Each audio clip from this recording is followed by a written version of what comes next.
Bismillahirrahmanirrahim. Assalamu alaikum. Welcome to Knowledge Lab channel by Rahil Ahmed. Class 12 Chemistry 2023 Federal Board model paper MCQ solution आज की video में करेंगे हम discuss. Pattern क्योंकि change हुआ है तो मॉडल पेपर जो है फेडरल बोर्ड की वेबसाइट पर अवेलेबल हैं। उनका सॉल्यूशन जो है हमने अपलोड किया है और ये रिक्वेस्ट की गई थी इम्तियाज़ अली की जानिब से, तो फाइनली इम्तियाज़ अली हमने आपकी रिक्वेस्ट जो है वो कंप्लीट कर दी है। टोटल हमारे पास हैं 17 MCQs, तो वन बाय वन करते हैं कि detailed discussion about all the MCQs. The first ionization energy is higher for the ionization energy जो है वो ज़्यादा किसकी होगी इनमें से।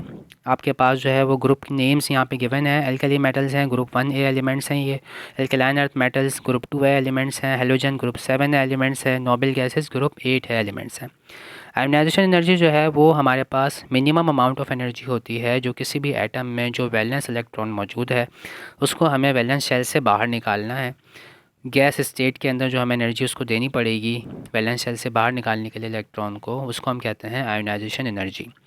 और यहाँ पे जनाब पीरियड जो ट्रेंड होता है पीरियड में कि आयोनाइजेशन एनर्जी जो है पीरियोडिक टेबल में जो पीरियड्स मौजूद हैं लेफ़्ट टू राइट जाने पर किस तरह से वो वेरी करती है, ये चीज़ आपकी जो है चेक की गई है। तो लेफ़्ट टू राइट जाने पर जो है ये इंक्रीज़ हो रही होती है आयोनाइजेशन एनर्जी, क्योंकि जो साइज़ होता है हमारे पास एटम का वो जब हम लेफ़्ट से राइट मूव करते हैं तो वो छोटा होता चला जाता है। इसी वजह से जो है वो और एटॉमिक नंबर इंक्रीज़ करता चला जाता है, साइज़ जो है वो छोटा होता चला जाता है। इस वजह से जो है हमारे पास वो ज़्यादा एनर्जी हमें रिक्वायर्ड होती है वैलेंस शेल से वैलेंस इलेक्ट्रॉन को रिमूव करवाने के लिए। तो नोबल गैसेस जो हैं हाईली स्टेबल गैसेस होती हैं, इसी वजह से इनका जो हमारे पास वैलेंस शेल होता है वो क्योंकि कंप्लीट होता है तो वहाँ से जो हमें इलेक्ट्रॉन रिमूव करवाना पड़ेगा उसके लिए एनर्जी में बहुत ज़्यादा एनर्जी जो है वो प्रोवाइड करना पड़ेगी। तो noble gas is the correct answer for highest energy.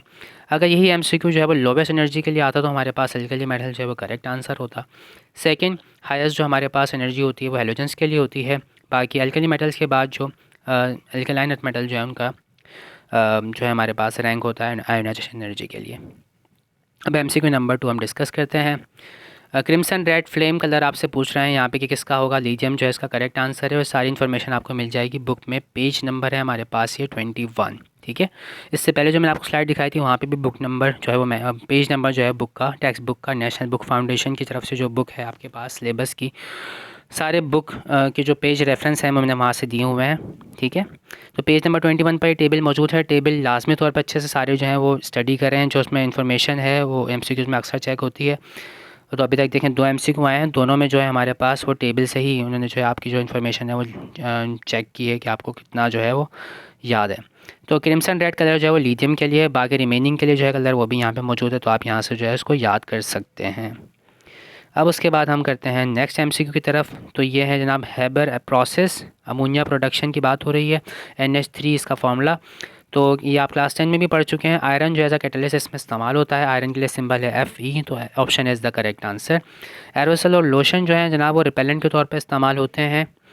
अगर हम बात करें फंजीसाइड वगैरह की तो ये सारी चीज़ें भी तो क्या करती हैं, रिपेल ही तो करती हैं, दूर ही तो रखती हैं चीज़ों को। फंजीसाइड जो है वो जनाब फंगस को दूर रखेगा और हर्बिसाइड जो है वो जनाब उसमें जो जड़ी बूटियाँ जो हमें नहीं चाहिए पैदावार के अंदर उनको दूर रखना है। तो रिपेलेंट जो है is the correct answer, most appropriate answer, ठीक है।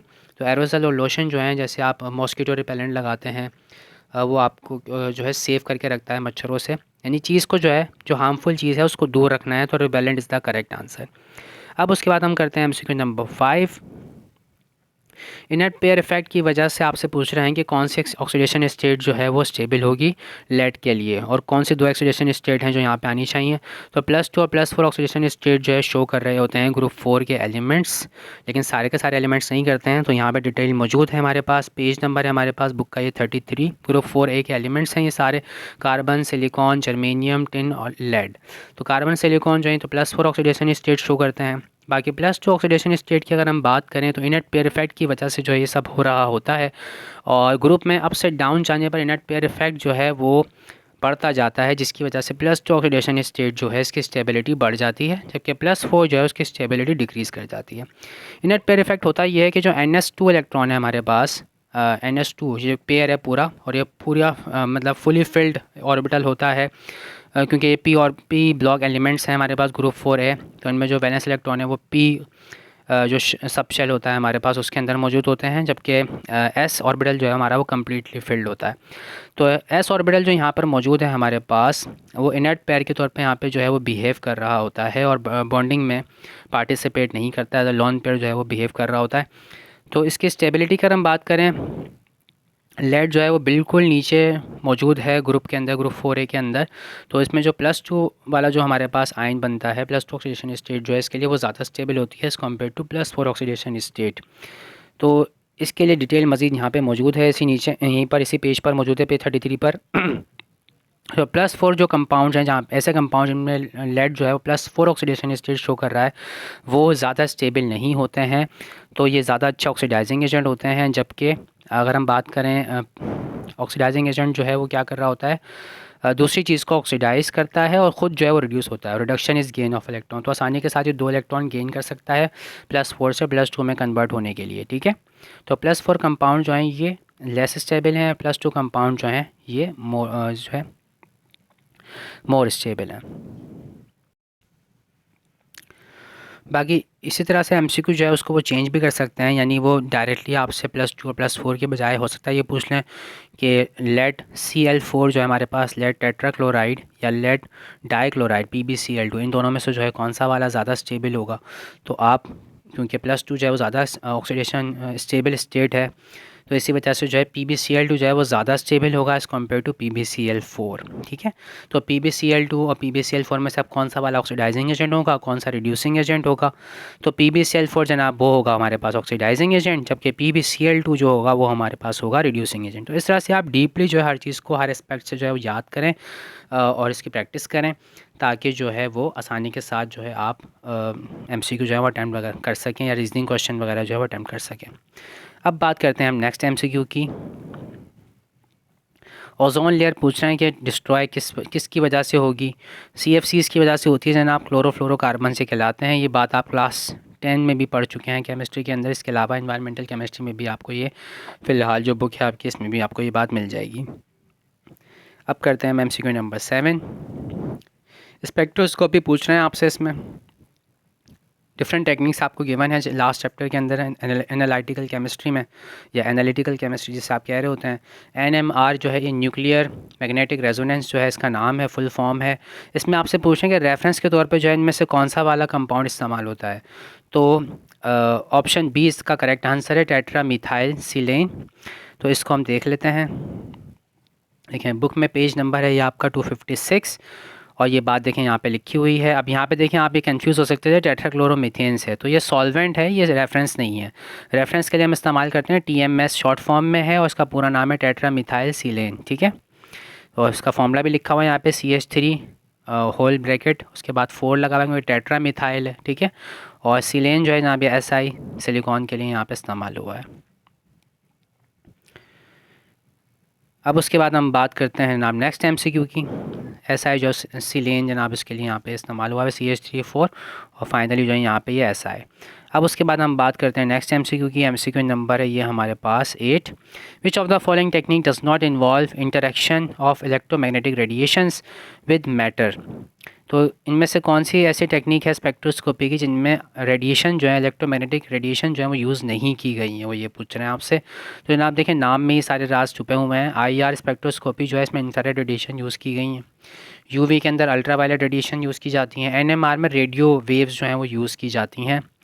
और मास स्पेक्ट्रोस्कोपी जो है ये वाई जैसी टेक्निक है जिसमें हम कोई इलेक्ट्रोमैग्नेटिक रेडिएशन जो है वो यूज़ नहीं करते हैं। तो मास स्पेक्ट्रोस्कोपी जो है वो करेक्ट आंसर है। तो लास्ट चैप्टर में जो है सारी डिटेल मौजूद है, वहाँ से आप ये चीज़ें देख सकते हैं। मतलब लिखा हुआ नहीं मिलेगा, वहाँ पे आपको खुद से जो है ये बात जज करनी है कि वहाँ पे हमें जो है रेडिएशन जो है किस में यूज़ नहीं हुई है। बेंजोइक एसिड जो है इसे हम ऑब्टेन कर सकते हैं बाय द ऑक्सीडेशन ऑफ। तो किस चीज़ के ऑक्सीडेशन से जो है हमें बेंजोइक एसिड मिल जाएगा। तो टोलिन जो है इसका करेक्ट आंसर है। बाकी बुक में ये चीज़ आपको मिल जाएगी, पूरा रिएक्शन यहाँ पे मौजूद है। पेज नंबर 187 पर देखें आप, टोलिन है हमारे पास। अगर बेंजीन रिंग के साथ CH3 alkyl radical methyl radical लगा हुआ हो तो इसको हम कहते हैं टोलिन। और जब इसकी ऑक्सीडेशन करवाई जाती है जनाब तो ये हमारे पास ऑक्सीडेशन दिखाई गई है in the presence of potassium manganate के MnO4। ठीक है, अल्केलाइन के MnO4 भी यूज़ किया जा सकता है या फिर एसिडिक पोटाशियम डाइक्रोमेट भी इस्तेमाल किया जा सकता है। ठीक है, तो ये बेंजोइक एसिड में कन्वर्ट हो जाएगा। बेंजीन रिंग के साथ अगर COOH लगा हुआ हो, कार्बोक्सिलिक एसिड जो ग्रुप होता है हमारे पास, ये अगर लगा हुआ हो तो हाइड्रोक्सी कार्बोनाइल फंक्शनल ग्रुप जिसे हम कहते हैं, तो ये बेंजोइक एसिड कहलाता है और साथ में ये वाटर मॉलिक्यूल जो जनरेट होगा। अब हम बात करते हैं नेक्स्ट MCQ की। तो MCQ नंबर है हमारे पास 10, इसी चैप्टर से है, कार्बोक्सिलिक एसिड चैप्टर से ही है ये दोनों MCQs 9 और 10। स्ट्रक्चरल फार्मूला पूछ रहे हैं आपसे कार्बोक्सिलिक एनहाइड्राइड का। तो कार्बोक्सिलिक एनहाइड्राइड डायरेक्टली देखें आपको नहीं दिया, उन्होंने चेंज करके दी है वर्डिंग। बुक में ये चीज़ आपको मिल जाएगी, देखें यहाँ पर ये मौजूद है बुक में, पेज नंबर है 188। ठीक है, कार्बोक्सिलिक एसिड की हम करा रहे हैं डिहाइड्रेशन, तो हमें मिलेगा कार्बोक्सिलिक एनहाइड्राइड, जिसको हम एसिड एनहाइड्राइड के नाम से जो यहाँ पे बुक में दिया हुआ है। तो ये इसका जनरल फार्मूला है R-C_O-O-O-R। ठीक है, तो ये चीज़ हमारे पास है, इसको हम कहते हैं एसिड एनहाइड्राइड या कार्बोक्सिलिक एनहाइड्राइड भी इसको हम कहते हैं। ठीक है, और ये डिहाइड्रेशन से मिल रहा है हमें। तो यही जनाब हमारे पास इसका है करेक्ट आंसर, R-C, मतलब R-C दिखा देता हूँ मैं आपको दोबारा एक बार। देखें R है, C है, उसके बाद O है, फिर COR है। तो ये यहाँ पे इसका करेक्ट आंसर है, R-C-O-O-C-O-R, this is the correct answer. अब उसके बाद MCQ नंबर 11 है, which of the following is not a nucleophile. Nucleophile का मतलब ये है न्यूक्लियन लवर, PHILE जो यहाँ पे लास्ट में सफिक्स लिखा हुआ है, इसका मतलब होता है लवर। ठीक है, तो न्यूक्लियोफाइल, न्यूक्लियन लवर एक ऐसी चीज़ होगी जिसके पास लोन पेयर मौजूद होना चाहिए हमारे पास, उसको हम कहते हैं न्यूक्लियोफाइल। तो इनमें से कौन सा ऐसा है जिसके पास लोन पेयर मौजूद नहीं है, नॉट अ न्यूक्लियोफाइल उसने हमारे पास पूछा है। ठीक है, तो देखें वाटर के पास भी लोन पेयर्स होते हैं, ऑक्सीजन में, सल्फ़र के पास भी जो है वो लोन पेयर्स होते हैं। सिमिलरली अमोनिया में जो नाइट्रोजन मौजूद है इसके पास लोन पेयर होते हैं। बाकी BF3 जो है हमारे पास, ये एक ल्यूविस एसिड होता है, इसके पास कोई लोन पेयर मौजूद नहीं होता। तो ये जो है हमारे पास ये न्यूक्लियोफाइल की तरह बिहेव नहीं करेगा। This is the correct answer for this MCQ। बाकी ये डिटेल आपको यहाँ पे मिल जाएगी बुक में, पेज नंबर हमने यहाँ पे आपको दिया हुआ है इसका, this is the page number 132 में ही आपको मिल जाएगी सारी चीज़ें डिटेल। जो न्यूक्लियोफाइल जो मैंने आपको बात बताई कि लोन पेयर इसका होना चाहिए, देखें यहाँ पे लिखा हुआ है ये सारी चीज़ें। तो it is a species having lone pair of electrons. बाकी यहाँ पे काफ़ी सारी एग्जांपल्स आपको गिवन है। अब हम चलते हैं नेक्स्ट MCQ की तरफ। MCQ number 12, oxonium ion form होता है अगर, अब यहाँ पे देखें एथेनॉल का जिक्र है, फिनॉल का जिक्र है, ईथर का जिक्र है, दोबारा से इथेनॉल का जिक्र है। ठीक है, जितनी भी चीज़ें लिखी हैं एथेनॉल, फिनॉल, ईथर, ये तीनों चीज़ें जो हैं ऑक्सोनियम आयन फॉर्म कर रही होती हैं। ऑक्सोनियम आयन जो है एक इस तरह का आयन होता है जिसमें हमारे पास ऑक्सीजन एटम जो है उसके 3 बॉन्ड्स बने हुए होते हैं हमारे पास, 3 कोवेलेंट बॉन्ड्स, अलग अलग मतलब 3 डिफरेंट चीज़ों के साथ जो ये बॉन्ड बना रहा होता है। और ऑक्सोनियम जो है it is a cation, इस पर प्लस चार्ज होता है। ठीक है, इसकी एग्जांपल अगर मैं आपको दूं तो H3O पॉजिटिव आपने जो है पढ़ा होगा, हाइड्रोनियम आयन जिसे हम कहते हैं, या हाइड्रोक्सोनियम आयन जिसे हम कह रहे होते हैं, तो इट इज़ ये एग्जांपल है ऑक्सोनियम आयन की। तो एथेनॉल, फिनॉल, ईथर, तीनों चीज़ें जो हैं ये बना रही होती हैं ऑक्सोनियम आयन। और ऑक्सोनियम आयन उस वक्त बनेगा जो ऑक्सीजन में हमारे पास लोन पेयर होता है वो ये डोनेट करता है।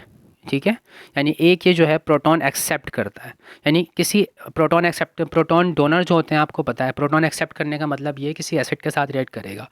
जबकि हमें यहाँ पे देखें जो रिएक्शन दिए गए हैं वो रिएक्शन विद सोडियम मेटल जो होती हैं वो एज अ बेस बिहेव करती हैं। सिमिलरली यहाँ पे अगर हम बात करें NaOH की, सोडियम हाइड्रोक्साइड की, तो ये भी एक बेस है, और सोडियम हाइड्रोक्साइड अगेन यहाँ पे बेस आ गया ये। जबकि हाइड्रोजन आयोडाइड की अगर हम बात करें तो इट इज़ एन एसिड। तो ये हाइड्रोजन जो है जनाब ईथर में जो मौजूद ऑक्सीजन है उसमें जो लोन पेयर है ये उसके साथ जाके अटैच हो जाएगा, फाइनली जो है वो ऑक्सोनियम आयन ये बनेगा। ठीक है, बाकी बुक में भी जनाब ये रिएक्शन है, बाकी डिटेल मैंने आपको बता दी है कि किस तरह से आप जज करेंगे, और ये डिटेल आपको यहाँ पर मिल जाएगी। ये रहा जनाब reaction with hydrogen iodide, ether का रिएक्शन है हाइड्रोजन आयोडाइड के साथ, पेज नंबर 163 पर आपको ये मिल जाएगा। तो यहाँ पर देखें ये R-R अल्काइल रेडिकल शो कर रहा होता है R, और इसमें यहाँ पे बीच में ऑक्सीजन मौजूद है। तो ये ईथर का हमारे पास जनरल जो है वो स्ट्रक्चरल फार्मूला है। इसमें देखें 2 यहाँ पे लोन पेयर्स मौजूद हैं, एक लोन पेयर डोनेट करेगा इसको हाइड्रोजन को, जिसके ज़रिए हाइड्रोजन इसके साथ जाके अटैच हो जाएगा, और फाइनली इस हाइड्रोजन के आने की वजह से इसके ऊपर जो है वो आ जाएगा पॉजिटिव चार्ज, तो ये ऑक्सोनियम आयन में कन्वर्ट हो गया है। तो जनाब इस तरह से जो है यहाँ पे ईथर जो है वो एसिड के साथ रिएक्ट करके ऑक्सोनियम आयन जो है बना रहा होता है। अब हम करते हैं जनाब MCQ नंबर 13, 12 तक हमने कर लिए हैं। 13 में बात कर रहे हैं जनाब वो आपसे, विच of the following reagents reacts with both aldehyde and ketone. Aldehyde और कीटोन दोनों के साथ जो है कौन सी चीज़ जो है वो इनमें से रिएक्ट करेगी, तो ग्रिग्नार्ड रिएजेंट जो है इसका करेक्ट आंसर है, दोनों के साथ रिएक्शन कर देता है, एल्डिहाइड के साथ भी करता है और कीटोन के साथ भी करता है। दो मुख्तलिफ जगहों पे आपको इसकी डिटेल मिल जाएगी। रिग्नार्ड रिएजेंट जहाँ पे मौजूद है, ठीक है, अल्कोहल की जहाँ पे प्रिपरेशन की बात हो रही है, वहाँ पे भी आपको डिटेल मिल जाएगी। बाकी मैंने एक यहाँ पे दिया हुआ है आपको बुक में पेज नंबर 172 पर, बिल्कुल मतलब डायरेक्टली लिखा हुआ है इन्होंने ये बात कि एल्डिहाइड और कीटोन दोनों के साथ जो है वो रिएक्ट करता है ग्रिग्नार्ड रिएजेंट। तो इस वजह से मैंने ये वाला जो पेज रेफरेंस है उसकी पिक्चर यहाँ पे जो है आपको दिखा दी है। बाकी रिएक्शंस यहाँ पे सारे मौजूद हैं, तो ये आप यहाँ से इजीली जो है इसको देख सकते हैं। अब नेक्स्ट एमसीक्यू देखते हैं हम। कार्बोजाइलिक एसिड का एक और हमारे पास आ गया है। Which of the following reagents is use for the reduction of carboxylic acid. Carboxylic acid जो है वो इतनी आसानी के साथ रिड्यूस होते नहीं है, बहुत मुश्किल होते हैं इनकी रिडक्शन। सिर्फ और सिर्फ एक ही चीज़ है ऐसी जो इसको रिड्यूस करवा देती है, वो है लिथियम एल्यूमिनियम हाइड्राइड, LiAlH4 इसका फॉर्मूला है। ऑप्शन डी इसका करेक्ट आंसर है, और ये बात आपको बुक में मिल जाएगी यहाँ पर। ये रहा जनाब इसका केमिकल रिएक्शन, लिखा हुआ है carboxylic acids are reduced to primary alcohol. Reduction होने के बाद जनाब प्राइमरी अल्कोहल बन रही होती है हमारे पास इसमें, और as a result of their low reactivity carboxylic acids can only be reduced by lithium aluminium hydride. ये सिर्फ एक चीज़ ऐसी इन्होंने कह रहे हैं कि ये लिथियम एल्यूमिनियम हाइड्राइड जो है, सिर्फ ये जो है बहुत स्ट्रॉन्ग जो है एजेंट हमें चाहिए होगा इसके रिडक्शन के लिए, रिड्यूसिंग एजेंट, ताकि इसकी रिडक्शन हो सके। पेज नंबर 189 पर आपको ये चीज़ मिल जाएगी। अब नेक्स्ट एमसीक्यू देखते हैं जनाब। एमसीक्यू नंबर ये हमारा था 14। अब हम करते हैं एमसीक्यू नंबर 15। कौन सी वाली चीज़ जो है वो सोप के लिए, साबुन बनाने के लिए ज़रूरी है, वो है फैटी एसिड। ये ज़रूरी होता है जनाब साबुन बनाने के लिए। सोल्ट होता है कार्बोक्सिलिक एसिड का। कार्बोक्सिलिक एसिड के काफ़ी सारे एमसीक्यू, 4 एमसीक्यू अब तक हमने देखे हैं कि इन्होंने दिए हुए हैं, काफ़ी पसंद आ गया इनको कार्बोक्सिलिक एसिड। अब है उसके बाद number 16, IUPAC name of glutaric acid is. Once again जनाब कार्बोक्सिलिक एसिड से ही एक और एमसीक्यू उन्होंने दिया हुआ है। तो हमारे पास जनाब ये ग्लूटेरिक एसिड कॉमन नेम है, इसका IUPAC नेम आपसे पूछ रहे हैं। पेंटेन डाइओइक एसिड इसका जो है करेक्ट आंसर है। और बुक में आपको ये काफ़ी सारे स्ट्रक्चर यहाँ पे स्टार्टिंग में पेज नंबर 185 कार्बोक्सिलिक एसिड जहाँ पे स्टार्ट हो रहा है चैप्टर नंबर 20, पेज नंबर 185 है ये। यहाँ पे काफ़ी सारे मौजूद हैं, कॉमन नेम और IUPAC नेम दोनों चीज़ें यहाँ पे लिखी हुई हैं, तो यहाँ से आप इनको याद कर सकते हैं। बाकी ये जो बॉक्स में मैंने बंद किया हुआ है, this is the structure of glutaric acid, या इसको हम पेंटेन डाइओइक एसिड भी कहते हैं। अब नेक्स्ट है हमारे पास इसका last MCQ. Which of the following nuclei is NMR active. NMR जो टेक्निक है हमारे पास स्पेक्ट्रोस्कोपी की, इसके अंदर जो है सिर्फ और सिर्फ वो न्यूक्लियाई एक्टिव होते हैं जो जिनके अंदर जो नंबर ऑफ़ प्रोटॉन्स हैं, एटॉमिक नंबर जिनका जो है वो ऑड नंबर होना चाहिए। ठीक है, तो ऑड नंबर यहाँ पे सिर्फ हमें एक नज़र आ रहा है, वो है C13, तो this is the correct answer. और ये बात आपको मिल जाएगी बुक में जनाब, यहाँ से देख सकते हैं आप, ये लिखा हुआ पेज नंबर 255 पर ये आपको बात मिल जाएगी। Like electrons atomic nucleus also spins about an axis and behaves like a tiny magnet. Nuclei which contain odd number of protons और न्यूट्रॉन्स और both have a spin quantum number of 1/2 examples यहाँ पे हमें दिए हैं C13, N15, F19 and P31। तो number of proton से देखना ज़्यादा आसान रहता है, बाकी वो न्यूट्रॉन के हवाले से भी कुछ बात कह रहे हैं, बहरहाल इससे आप जो है वो याद रख सकते हैं। तो C13 is the correct answer. तो जनाब इस तरह से हमने टोटल आपको 17 MCQs सारे के सारे यहाँ पे विद कंप्लीट एक्सप्लेनेशन बुक के पेज रेफरेंसेस के साथ आपको एक्सप्लेन कर दिए हैं। इम्तियाज़ अली साहब आप खुश हो जाइए, आपके रिक्वेस्ट जो है वो कंप्लीट हो गई है। तो फाइनली जनाब आज के लिए इतना ही। Thank you so much. Like करें, वीडियो शेयर करें, सब्सक्राइब करें। Thank you so much. अल्लाह हाफिज़।